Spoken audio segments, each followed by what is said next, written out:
বিসমিল্লাহিররহমানিররহিম। আমার সম্মানিত নেতৃবৃন্দ,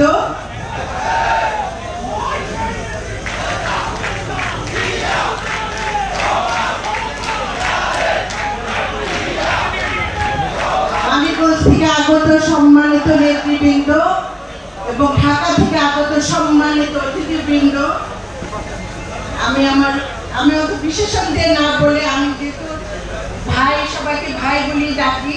এখানে সালাম ভাই আছে, এখানে বেনজির আছে, এখানে বাবুল ভাই আছে, সবাইকে আমার মানিকগঞ্জবাসীর পক্ষ থেকে আন্তরিক ধন্যবাদ জানাচ্ছি এবং কৃতজ্ঞতা প্রকাশ করছি। এই কারণে এই রমজান মাসে তারা অনেক কষ্ট করে আমাদের এখানে এসেছে। আপনাদের কথা শুনে আমাদের মানিকগঞ্জবাসী উৎসাহিত হয়েছে, অনুপ্রাণিত হয়েছে, আনন্দিত হয়েছে। এটা আমাদের জন্য অনেক পরম পাওয়া। আশা করি আপনারা মাঝে মাঝে এইভাবে এসে আমাদের লোকজনকে অনুপ্রাণিত করবে, তাহলে আমাদের এই রাজনীতিতে কাজ করা অনেক সহজ হবে। আপনাদের প্রেরণা নিয়ে আমরা সামনে আগাতে পারবো। সংগ্রামী ভাই ও বোনেরা, আপনারা এতক্ষণ পর্যন্ত মাননীয় চেয়ারম্যান মহোদয়ের বক্তব্য শুনেছেন। উনি বক্তব্যে কি বলেছেন আপনারা নিশ্চয়ই বুঝতে পেরেছেন না? আপনাদের সেইভাবে কাজ করতে হবে। কোনো লক্ষ্যে পৌঁছাতে গেলে, কোনো ভালো কাজ করতে গেলে সহজে কিন্তু পাওয়া যায় না, অনেক ধৈর্য ধরতে হয়। যে ধৈর্যটা আমাদেরকে শিখিয়েছে জনাব তারেক রহমান, আমাদের ধৈর্য ধরা শিখিয়েছে। আমাদের যুদ্ধ করতে, অন্যায়ের বিরুদ্ধে যুদ্ধ করতে কে শিখিয়েছে? জনাব তারেক রহমান শিখিয়েছে।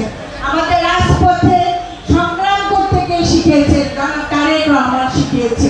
আমরা সেই শিক্ষকের গুরু এবং শিক্ষকের ছাত্র হিসাবে আমরা থাকতে চাই। আমরা তার নেতৃত্ব নিয়ে আগামীতে কাজ করবো। ওনার যত কর্মসূচি আসবে, আমার অনুরোধ থাকবে নেতাকর্মীদের প্রতি, বিগত সময়ে কি হয়েছে না হয়েছে আমি সেটা এখন হিসাবে ধরবো না। আমি এখন আগামীতে কি হবে, কে কি কাজ করবে সেটা নিয়ে আমরা বিবেচনা করব। এখন আপনাদের সবার ভিতরে আজকে জনাব তারেক রহমান যে সাহস, যে শক্তি জুগিয়ে দিয়েছে, যে অনুপ্রেরণা দিয়েছে, এটা আপনারা বুকে ধারণ করুন, যাতে আগামী আন্দোলন যাতে আমরা আমাদের কর্মসূচিগুলি সঠিকভাবে পালন করতে পারি, প্রতিটা স্তরে পালন করতে পারি। আপনারা আজকে দেখছেন, আমার মনে হয় আপনাদের একটু জেলাস ফিল করার কথা, কারণ যারা মালা নিচ্ছে তখন আপনাদেরকে একটু মনে হয় না এই মালাটা তো আমারও পাওয়া উচিত ছিল, তাহলে ঠিক সেখানে আপনার ব্যর্থতা। আমি মনে করি এই ব্যর্থতাটাকে আপনাদের সফলতা পরিণত করতে হবে। আজকে যে মালাগুলি যারা পড়েছে, আমি যে আগামীতে প্রত্যেকটা মানিকগঞ্জবাসীর গলায় সে মালা থাকতেই হবে।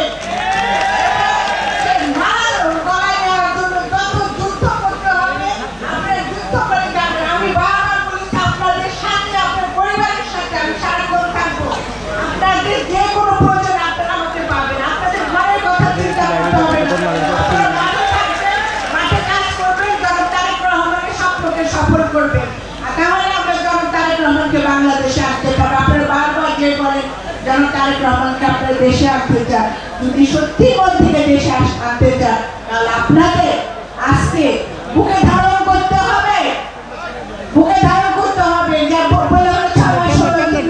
আমরা কিছু দেখছি না, আমরা যুগ যুগ ধরে যুদ্ধ করে যাব, আমাদের লক্ষ্যে না পৌঁছানো পর্যন্ত আমরা যুদ্ধ করে যাব। ধন্যবাদ সকলকে। এবং এই যে আমরা আজকে যে উদ্দীপনা পেয়েছি, এটা আপনারা ধরে রাখবেন। আপনারা জানেন বাংলাদেশের কোথায় কি হচ্ছে জানি না, কিন্তু মানিকগঞ্জে আমরা কিন্তু বিএনপির অফিস চালু করে দিয়েছি। বিএনপিতে লোক প্রত্যেকদিন বিএনপি অফিসে বসতেছে। এটা তো আমাদের গর্বের বিষয়। কেন আপনারা এটা এনজয় করেন না? আপনারা এনজয় করার চেষ্টা করেন, নেতা কর্মীকে উদ্বুদ্ধ করে।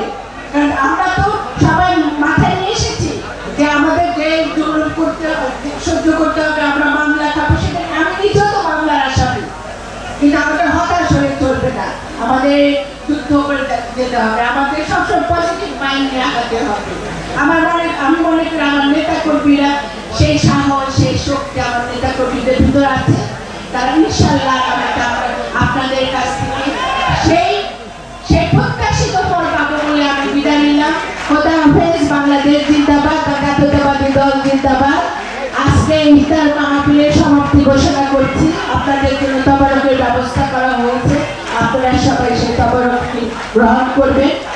ধন্যবাদ সকল।